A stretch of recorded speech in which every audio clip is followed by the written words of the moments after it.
અને નાવા બેસે એટલે બહાર આવવાનું નામ ન લે. પરાણે એને આખો આપણે બહાર લેવો પડે. તોફાન બહુ વધી ગયા છે. આખા દિવસમાં તો કેટલી વાર પડે તો ઊભો છે.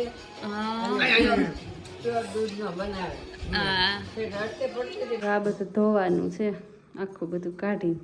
પેલા કીધું માળિયા એમને સાફ કરી નાખી ઉપર એટલે.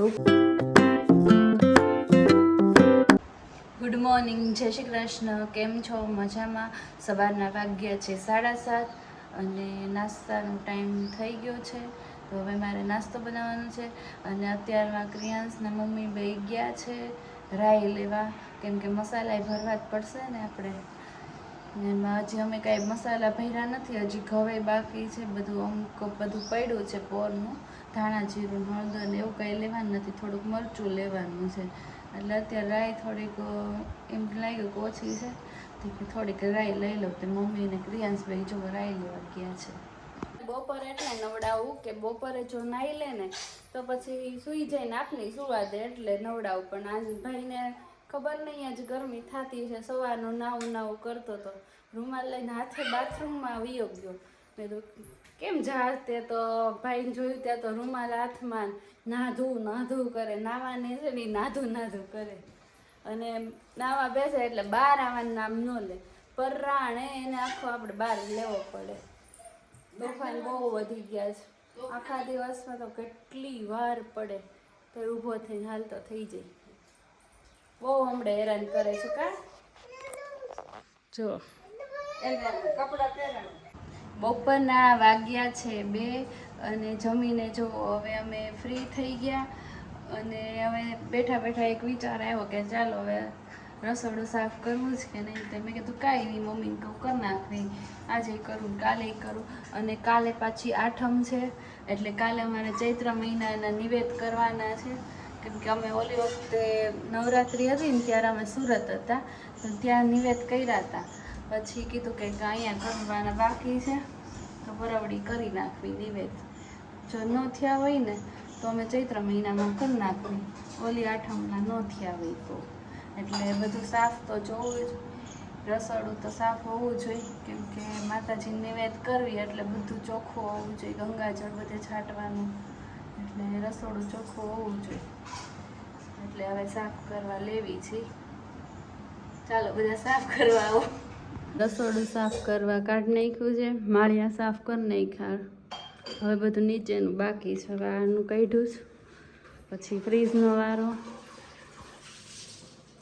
હવે આ બધું ધોવાનું છે, આખું બધું કાઢી. પહેલાં કીધું માળિયા એમને સાફ કરી નાખી ઉપર, એટલે ઉપરની કાંઈ ચિંતા નહીં. લાગી ગયા છે અને હજી જો અમે કાંઈ ફ્રી થયા નથી. આ ઉપરનું થઈ ગયું, પછી જો આ બધું સાફ થઈ ગયું. પછી ફ્રીઝ કરી નાખ્યું.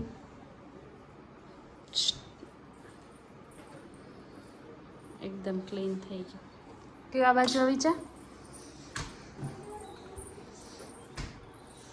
હવે બધું નીચેનું વ્યૂ છે.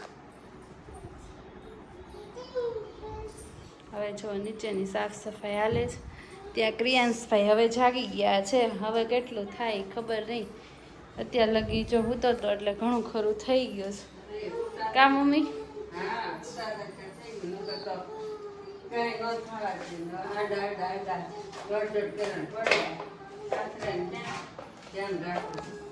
હવે જો બધું અડડ કર્યા કરશે. અત્યાર સુધી જો સુતો હતો ત્યાં લગી સારું હતું. હવે અમને હેરાન કર્યા કરશે.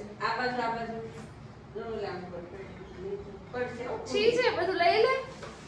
જો સાફ કરેલું એના ઉપર પગ મૂકે છે. હવે એક આઈસ્ક્રીમ લાવ્યા છે અને જો એ તો ખાવાય મેડા. એને બસ જો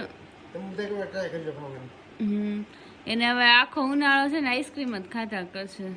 મને ગોળો વધારે ભાવે અને એને આઈસ્ક્રીમ ભાવશે. હવે તો હું ખાઉં છું, પહેલાં હું ન ખાતી.